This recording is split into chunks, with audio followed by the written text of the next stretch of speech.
Equity mates and the people appearing in this program may have positions in the companies mentioned. This is general advice only. Please speak to a financial professional to understand how it may pertain to your individual situation. Equity mates! I will say this about investing. Everything you do learn is cumulative. What I learned at 20 is useful. Equity mates! Episode 7. Here we are, back for another episode. Fresh off an interview with Paul Bennett. Yeah, the CEO of Spaceship Super. Which we'll be releasing very shortly, so stay tuned for that. So, what are we going to do in this episode? So, episode 7, we're going to cover off some news as always and bring you Basics 101, where we're going to answer the question, where do we find information about the stocks that we buy? We've had some feedback from some of our listeners who want to know what's the best ways for them to find information about stocks on the market. Yeah, so if you do have questions that you want us to answer, keep sending them in. We'll happily go through and try and answer them as best we can. Yeah. And then we'll finish with, as always, stock of the week. So we've got another little doozy one lined up for you that we think is going to do pretty well, touch wood. Yeah. All right, well... Just want to touch on stock of the week. If you haven't been paying attention to some of the stocks that we've been talking about, Gateway Lifestyle Group, which was our first stock of the week, actually had some good movement this week because they announced that they were going to be purchasing another facility to add to their portfolio of facilities. So jump on our website and have a look at our portfolio. You can see that we've had some good movement with that. And it's just a good indication that our thesis is paying dividends at the moment. Yeah, it's still early days though, so let's not get too excited. But it was good to see. Yeah. All right. Well, without any further ado, let's get into some news.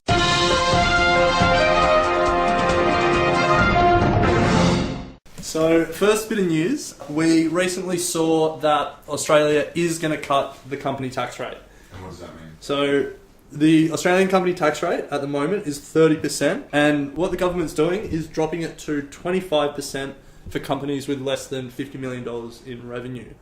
Now, due to the quirks of the Australian parliamentary system, it's passed the Senate, and so everyone knows it's going to come into law, but it's not actually going to be officially passed until the budget, when Parliament sits again and it gets passed through the House of Reps. So when it's briefly cutting company tax, what does that mean for someone who's starting out investing or someone who's just got into the market? Well, essentially what it means is that, as the name suggests, companies will pay less tax on the profits they make. So if you are investing in a company that has less than $50 million revenue, it will only be paying 25% of their profits in tax rather than 30%. Now, the interesting thing to watch is it's only for companies that have $50 million revenue or less. So what we might see is some accounting tricks, some companies spinning off companies into fully owned subsidiaries and stuff like that to get themselves under the $50 million revenue threshold. Because saving 5% on tax is pretty big. So a lot of companies are going to try and do what they can to get under that $50 million revenue. So something to watch to see how tax avoidance takes advantage of this new tax policy. Second news item of the week that we found pretty interesting, something that I posted on our Facebook page, is that Tesla has now passed forward in terms of market valuation. So why don't we explain what market valuation is? Market valuation is the price of the company's shares times by the number of shares that are on the market, and that gives you a total valuation at market level. Yeah. And so very simply, if we own a company and our shares are trading at $1 and there's 100 shares out in the market, our market value, or you sometimes hear it called market cap, is $100. So for the first time in the history of both companies, obviously Ford is a lot older than Tesla, but for the first time, Tesla has overtaken Ford in market value. Yeah. Now, all that's interesting about it is that it's an indication of the way that investors are starting to look at the automotive industry, and also it's a good example of disruptive technologies and companies coming in and changing the way that these industries that have long been steadfast in their ways are now changing. Yeah. And people invest for the future, so something like this is a general indication of where the market thinks the future of automotives lie. Yeah, and then one final piece of news. Trump recently hosted Xi Jinping at the Chinese leader. Trump recently had him down to his resort in Florida. They played a bit of golf, had a chat over some issues. Both said it was a good meeting, but they generally always say it's a good meeting. But just it's an interesting piece to watch, given how vicious some of Trump's rhetoric was during the campaign. Calling China currency manipulators, saying they've screwed America on trade, saying they're going to now Trump said he was going to screw China and bring manufacturing back. So it's interesting to see how that relationship develops. It's got implications for Australia in terms of free trade and what America... In what way? Because America and China are the biggest economies in the world, they generally set the rules and set the direction for trade. So if China and America start engaging in a trade war and start putting up tariffs and trade barriers, what you'll probably see is a lot of other countries following suit, because you don't want to get left behind and be the only country open to free trade while every other country is putting up huge protectionist measures. So as Australian investors, we obviously are quite a small market compared to the world. We benefit greatly from free trade, both with America and China. And so fingers crossed this meeting and future meetings they have is good news for free trade, and in that way it's good news for Australia. That wraps up our news for the week. So moving on. This is Basics 101.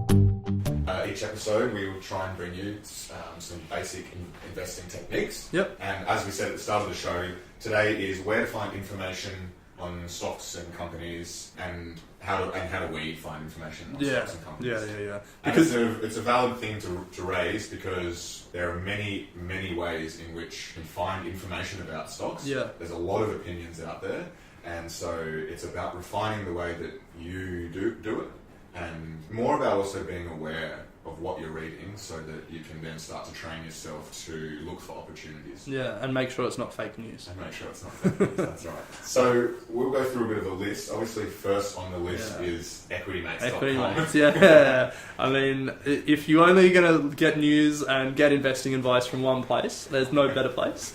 No. We're not biased at all. All jokes aside, I think the best place to start thinking about where you to look for information is to think about, firstly, where your interests lie in terms of companies or industries. And this can stem from experience that you've had through working for companies or the industry that you work in, or that your friends or family may work in, and that can start to help you understand an industry a little bit better than if you had no experience with it at all. Yeah, definitely.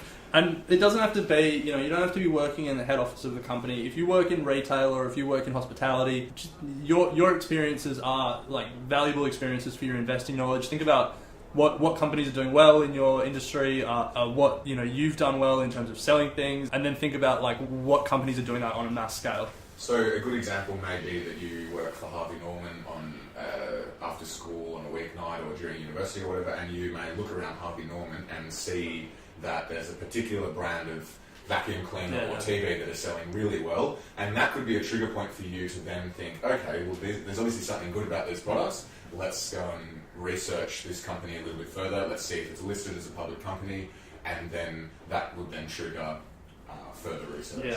Yeah.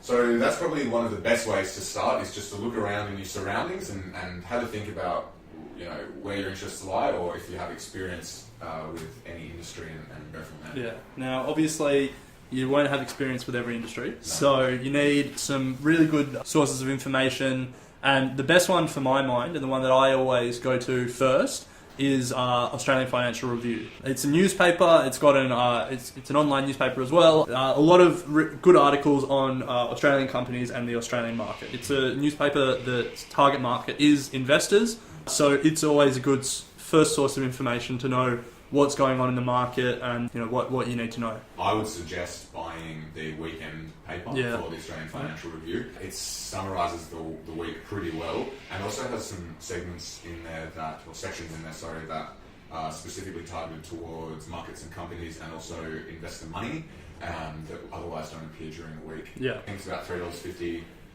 thereabouts on the weekend, and as Renna said, it should be your first stop. It's fantastic. Yeah, but not everyone wants to pay for information. No. And in the age of the internet, only suckers pay for information. So I hear. So look, there's a bunch of free resources as well.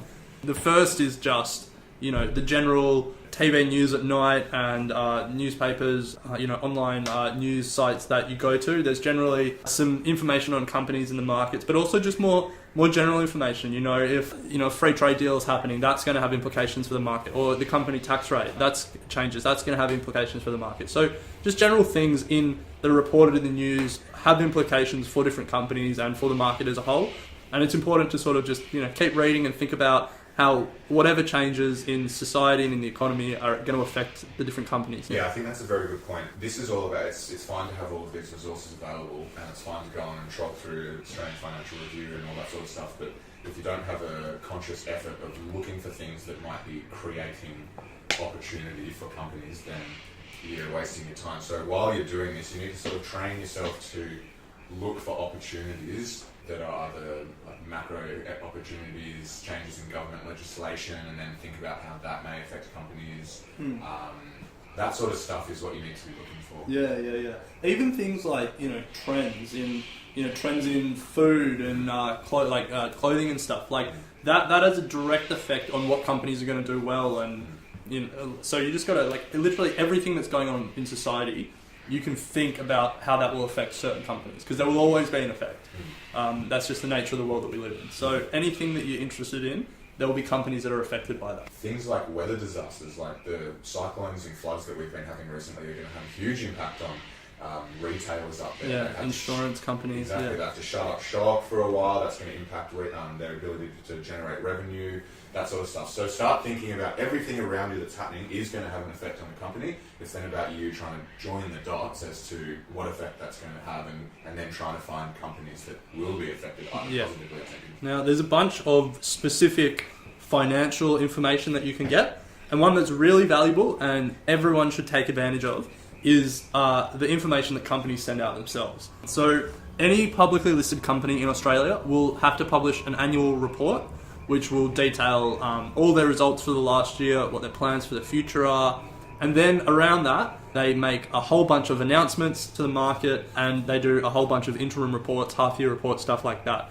All of that is publicly available either on their website or on the ASX's website, and obviously companies are producing this information. So if they've had a shocker of the year, they're going to try and sugarcoat it. But just to get that information about all the aspects of a company and how they're going, really useful resource, and definitely something you should read before you invest in a company. Yeah. Some of them can be quite heavy, so even if you don't want to read through the whole thing, a lot of them have very good summary at the start. Yeah. It's just a good way of getting an understanding of what information comes through the annual reports. And as you progress and get a bit more experience and interest in investing, then you can start to delve a bit further. But certainly try and read. This is obviously once you find the company that you're interested in, but certainly read the executive summary. It's definitely somewhere where you can get a little bit of additional information. Yeah. In terms of online sites, Google and Yahoo both have pretty comprehensive financial information available. Very easy to read, very easy to understand. And they're both massive search engines, so they can compile a lot of information. Yep, all the company reports and stuff will be linked to on Google or Yahoo Finance. You can have a look at the charts and see how the share price has moved. A bunch of the key financial metrics, price to earnings ratio, net tangible assets per share, stuff like that. You can see. If you're not sure what any of those terms mean, check out our glossary, equitymates.com.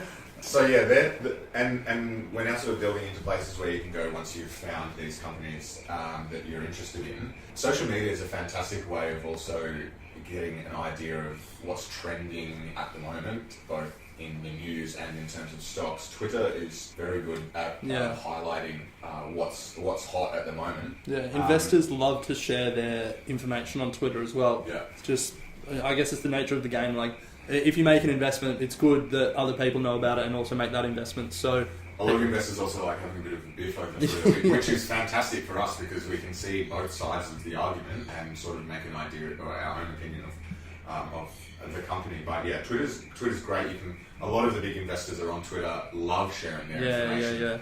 So it's a fantastic way of getting a quick overview of what's hot, what's not, and getting access to big investors without having to pay for any information. Yeah. What we're going to do as well is if you jump on our website, equitymates.com, or jump on our Facebook or Twitter, we'll compile a bit of a blog post about some of the big people you should follow on Twitter. Yeah. So if you're just getting started and you have a Twitter account, that's a great way of just getting a whole bunch of experts giving you information.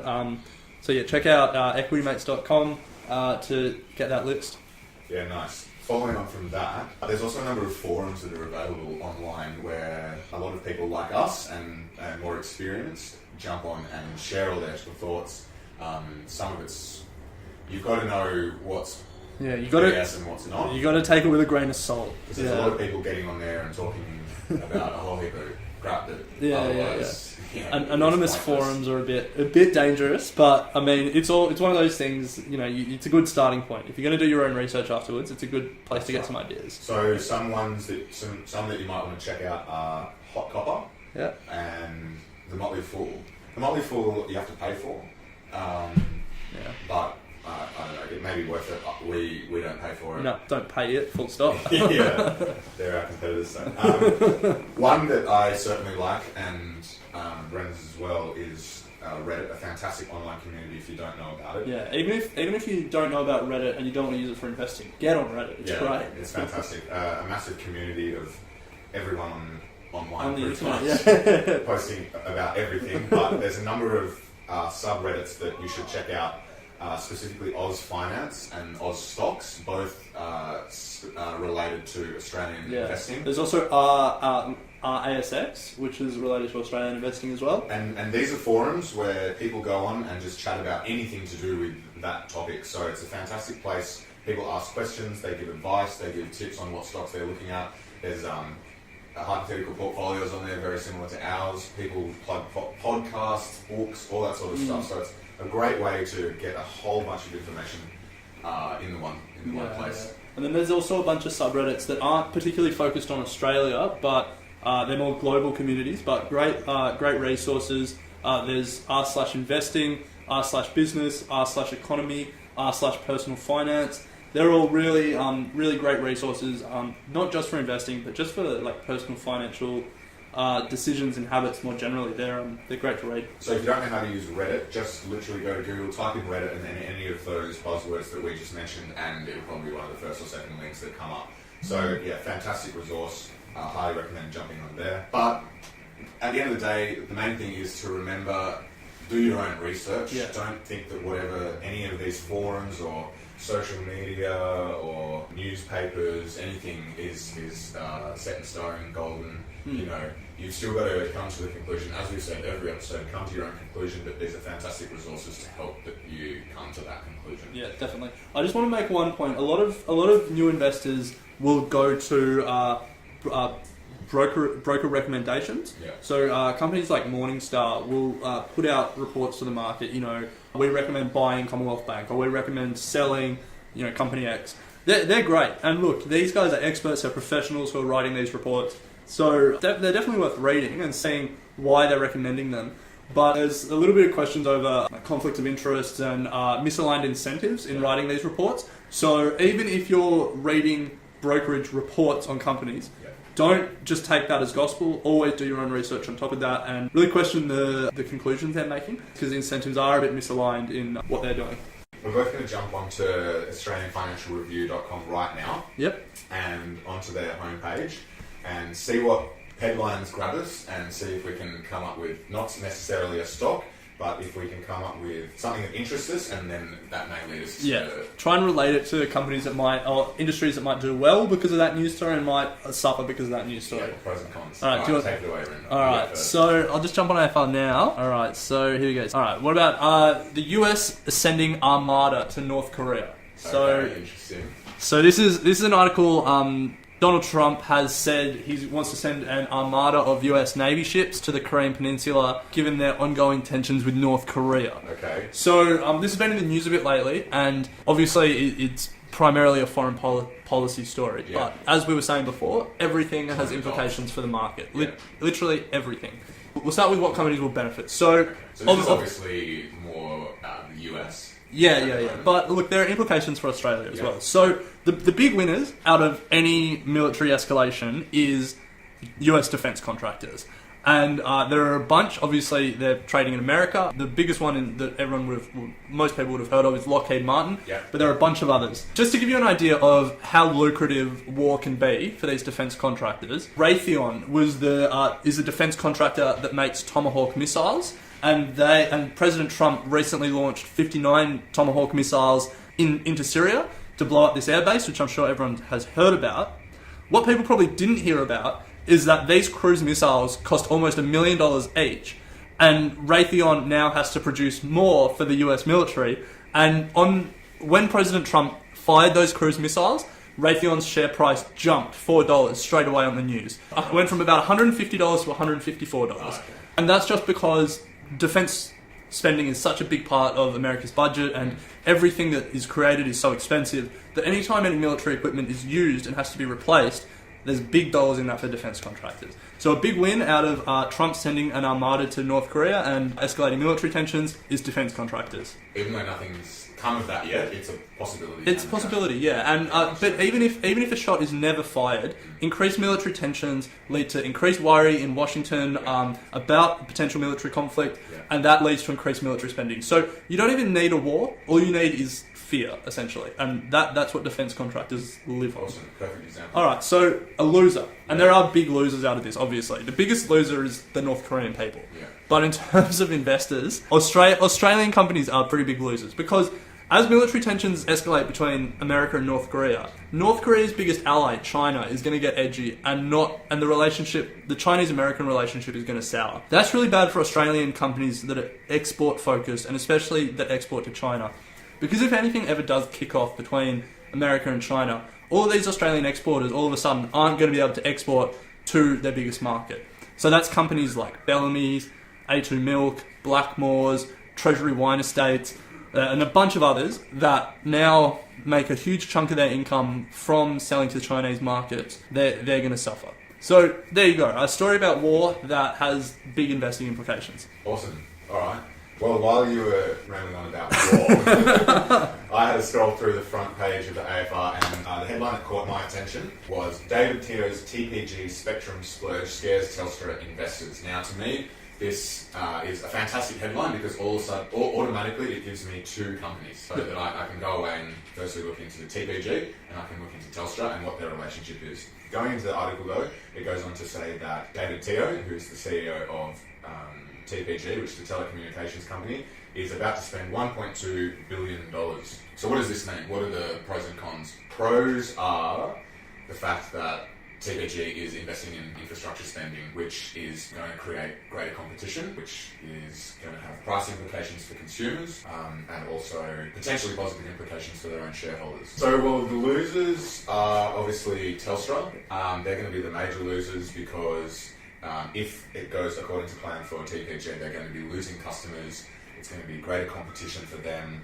They're going to have to come up with ways of either reducing costs, or the other way that they might deal with that is increase their prices, which is going to be another negative for their customers. So the losers would be Telstra. So you would then go away and look at these companies individually and think about what might be the best investment for you. And Telstra's share price did drop on the news of this investment. It did. So, if you don't think, if you reckon that this investment by TPG is going to fail, now may be a good time to buy Telstra. But clearly investors are a bit worried about TPG and what they're going to do for Telstra's mobile customers. Yeah.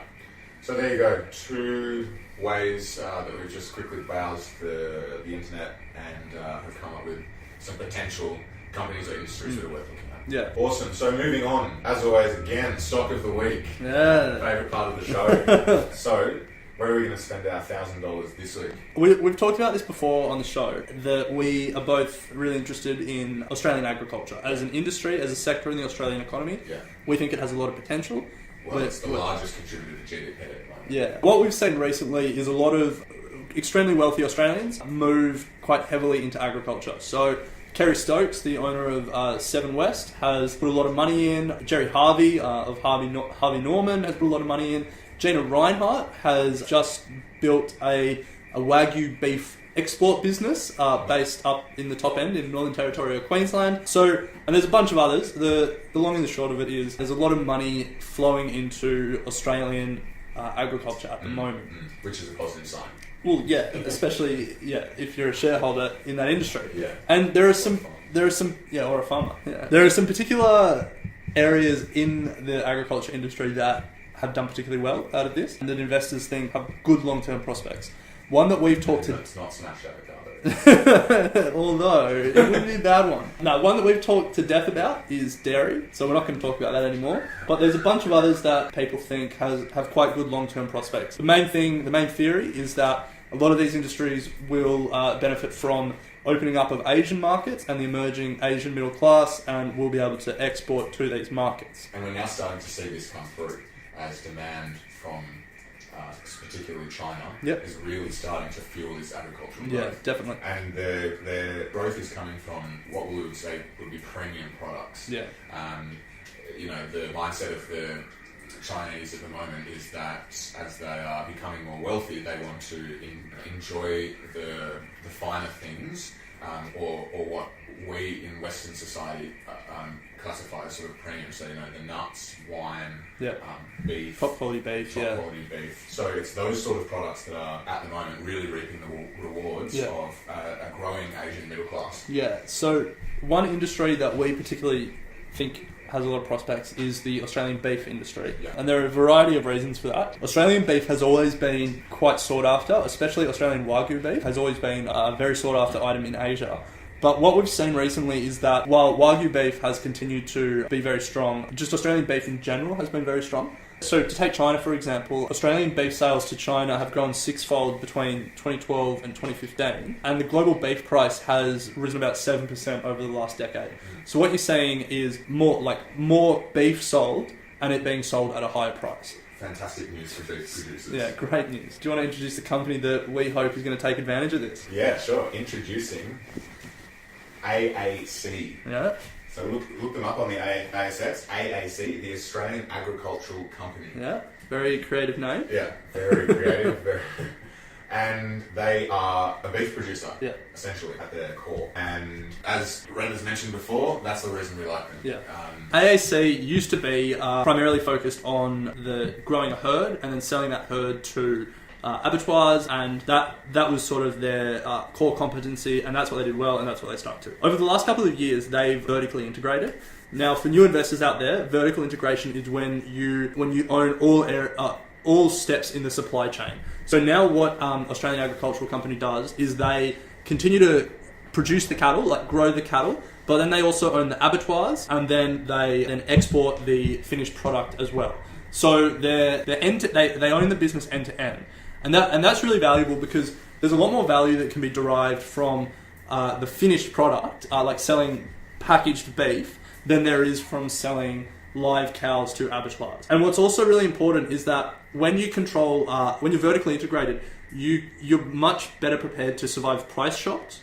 So what we're seeing at the moment is in the lamb industry, lamb prices are skyrocketing, and abattoirs can't afford to buy the lamb. So we're seeing some abattoirs shut down. The lamb price rise is making it tough for some farmers. Obviously, some are benefiting from high prices. But as ASC is vertically integrated, price fluctuations at any level in the supply chain, they can sort of even out because they control it end to end. So it's a lot more stable a company. Yeah, you have much better control of the total cost of production. Exactly, and you can reflect that in the final price. Yeah.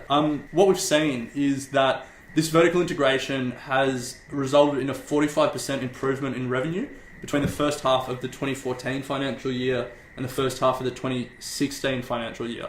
So, yeah, there's a lot more value that can be added through the supply chain, and if you're vertically integrated, you capture all that value. So you make that money rather than, selling your beef to abattoirs who then add a premium and then sell it on. So yeah, vertical integration is great for AAC. It's already starting to show some results, and we're pretty bullish on these results continuing for a number of reasons. The least of which is that Australia has recently signed free trade agreements with China, Japan and South Korea. So that's all good for beef exporters. We see the growth of the Asian middle class not slowing down, and we think that that's going to keep driving demand for Australian beef. And it's also not just the Chinese that are driving this as well.